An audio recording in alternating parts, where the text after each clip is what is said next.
ঝুলি খুলবে, মজার গল্প বলবে।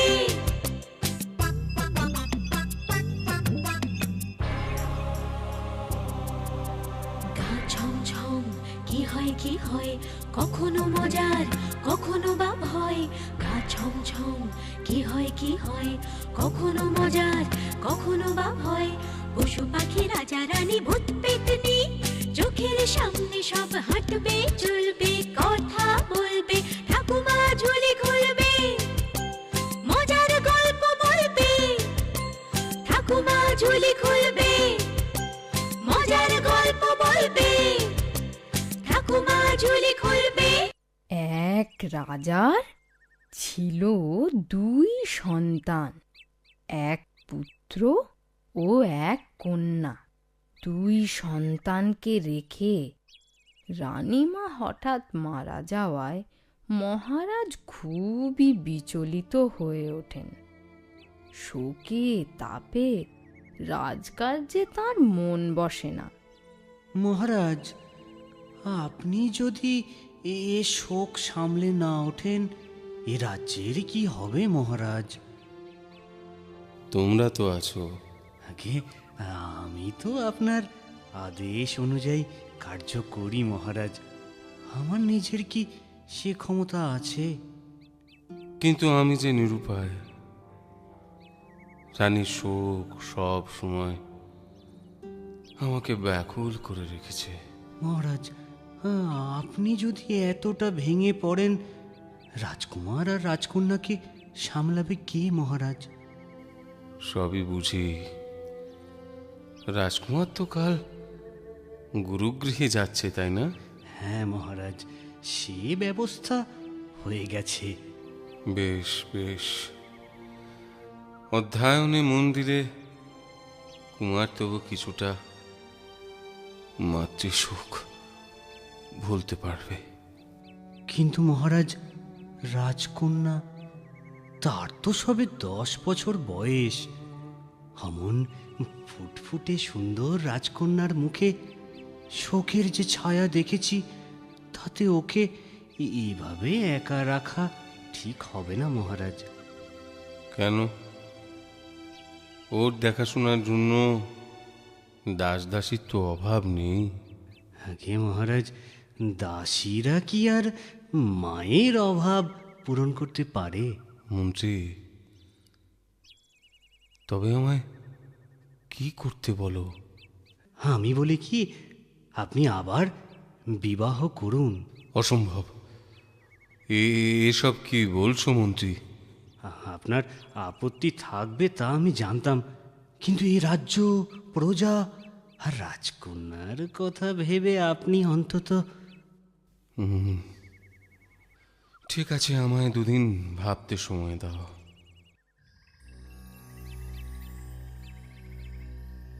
রাজাকে অনেক কষ্টে রাজি করিয়েছি।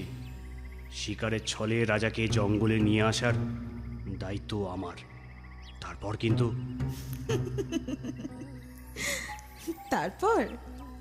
তারপর যা করতে হবে আমি জানি। সুন্দরী মেয়ের রূপ ধরে রাজাকে মোহজালে বশ করতে আমি ভালোই পারবো। ঠিক আছে, রানী হয়ে আগে রাজগৃহে প্রবেশ করো। তারপরের পদক্ষেপগুলো আমি ধীরে ধীরে সব বলে দেব।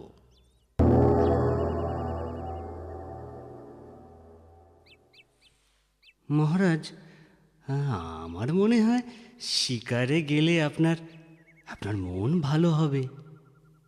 বলছো? আগে হ্যাঁ মহারাজ। তাহলে চলো, জঙ্গলে যাওয়া যাক। বাঁচাও, বাঁচাও, মন্ত্রী, বাঁচাও, কিছু শুনতে পাচ্ছ?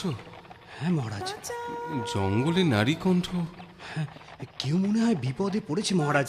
চলুন চলুন, অসহায় নারীকে আমরা উদ্ধার করি। চলো চলো চলো, এক্ষুনি চলো। বাঁচাও, বাঁচাও। আর আর আর কোনো ভয় নেই সুন্দরী, আমি এসে গেছি। মহারাজ, মহারাজ, আমি এক রাজকন্যা। সমুদ্রে জাহাজ ডুবে যাওয়ায় আমি আমি এই জঙ্গলে ভেসে এসেছি মহারাজ।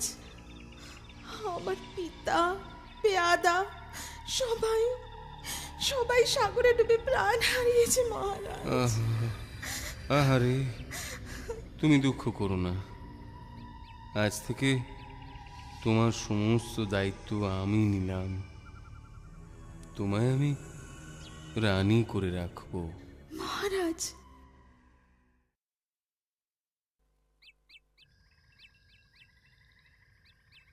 গুরুদেব, সাগর পেরিয়ে এত দূর এসেও আমার মনটা কেমন যেন একটা অস্থির হয়ে আছে। সে তো হবে, মাতৃশোক কি কখনো ভোলা যায়? তবু তুমি বিচক্ষণ। জাগতিক কাজ, মনুষ্য ধর্ম, সে তো তোমায় পালন করতেই হবে। আপনি আমায় সে শক্তি দিন গুরুদেব। তুমি ক্ষত্রিয়, তোমার শুধু পুঁথিগত বিদ্যায় কাজ হবে না। তাছাড়া তোমার দেশে এখন ঘোর দুর্দিন। মন্ত্রীর চক্রান্তে রাজা দিগ্ভ্রান্ত হয়ে পড়েছেন। সে কি? আমার দিব্য দৃষ্টিতে আমি সব দেখতে পাচ্ছি। আজ তোমার পিতার দ্বিতীয় বিবাহ সম্পন্ন হচ্ছে। দ্বিতীয় বিবাহ? হ্যাঁ কুমার, তবে তুমি বিচলিত হইও না। সঠিক সময়ে কুচক্রীতের হাত থেকে যাতে দেশকে বাঁচাতে পারো, খুব অল্প সময়েই সে বিদ্যে আমি তোমায় শিখিয়ে দেব। মহারাজ, আপনার যে এক পুত্র সন্তান আরেকটি কন্যা সন্তান আছে, তা তো আপনি আমায় আগে বলেননি। তুমি ঠিকই শুনেছ ছোট রানী। রাজকন্যার সাথে তোমার পরিচয় হয়েছে? না, এখনো হয়নি, তবে হয়ে যাবে। ওকে দেখো, দেখি তোমার মায়া হবে ছোট রানী। যেমন রূপ তেমনি সুন্দর স্বভাব সুনয়নার। সুনয়না? হ্যাঁ, ওর চোখ দুটো খুব সুন্দর, ঠিক হরিণীর মতো। তাই ওর মা আদর করে ওর নাম রেখেছিল সুনয়না।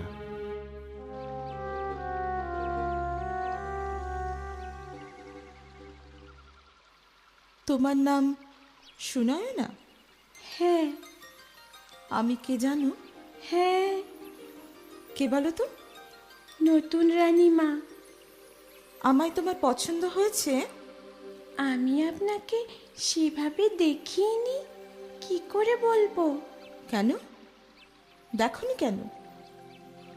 মাকে খুব মনে পড়ছে, দাদার কথাও মনে আসছে। এখানে বসে শুধু ওদের কথাই ভাবছি। ও, সে ভাবো, কিন্তু আমাকে এভাবে অবজ্ঞা করা কিন্তু তোমার উচিত হয়নি। আপনি আমায় ভুল বুঝবেন না। আমার ব্যবহারে আপনি যদি কষ্ট পেয়ে থাকেন, আমায় ক্ষমা করে দেবেন। দেখি আমি কি করতে পারি।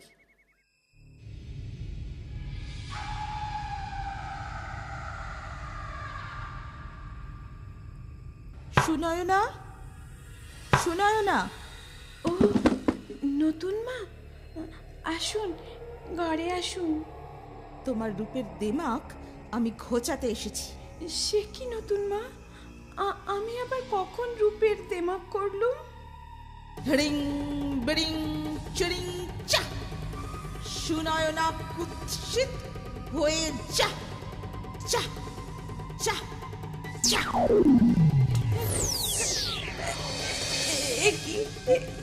একে তুমি কেন আমায় এমন করে দিলে? কেন মা, কেন? কোন অপরাধে? তোর রূপই ছিল তোর অপরাধ। এখন সবাই তোকে দেখে ঘেন্না পাবে, আর তা দেখে আমার আমার খুব আনন্দ হবে।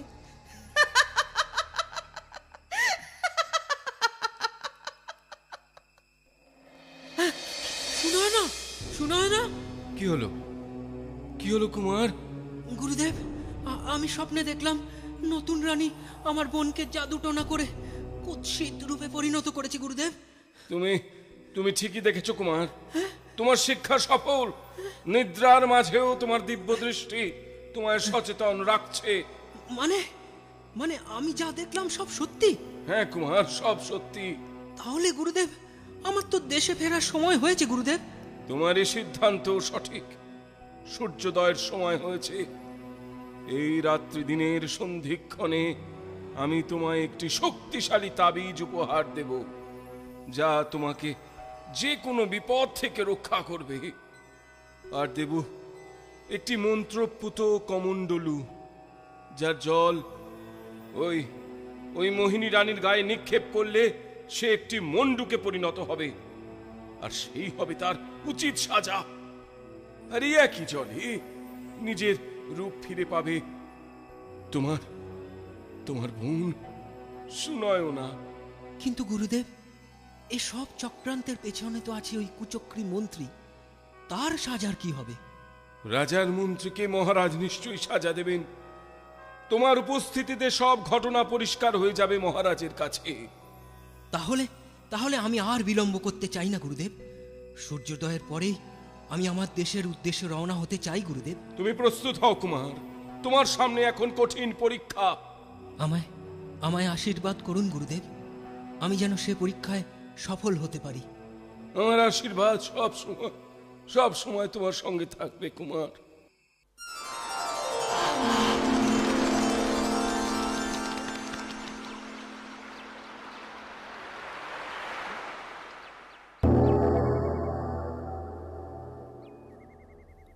বিপদের গন্ধ পাচ্ছি।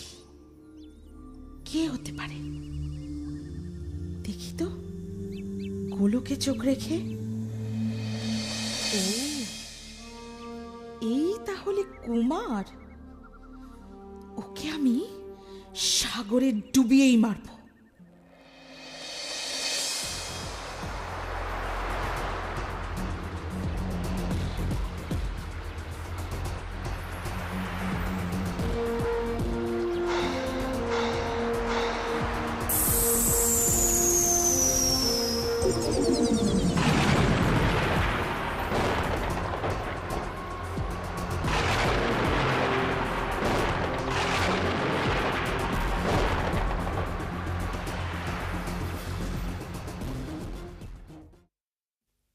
সুনয়না, সুনয়না,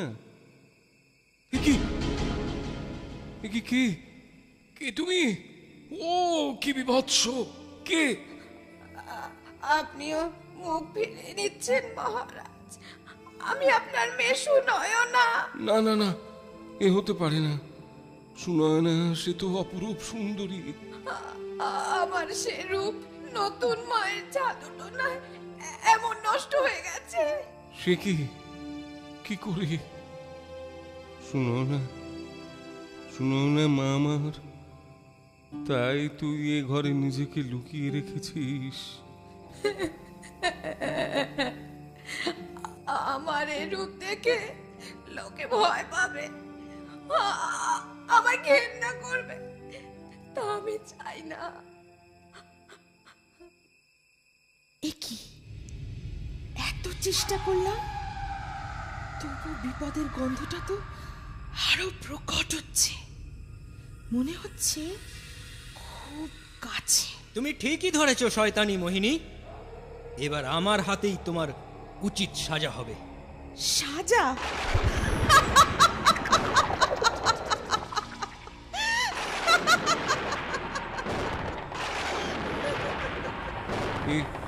এ কার হাসি? ছোট রানী মার। এসো এসো আমার সাথে, সুনয়না। আজ তাকে উচিত সাজা দিতে হবে। কিন্তু সেই মায়াবী যদি আপনারও ক্ষতি করে? দেখাই যাক সে আর কত ক্ষতি করতে পারে। চলো চলো আমার সাথে।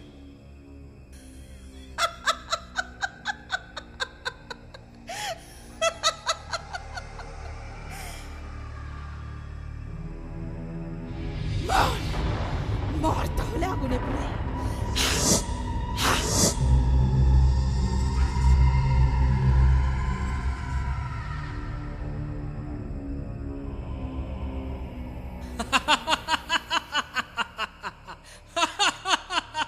এবার এবার তুই ব্যাং হয়ে জীবন কাটা কুচক্রি পাপিনি। এই নে।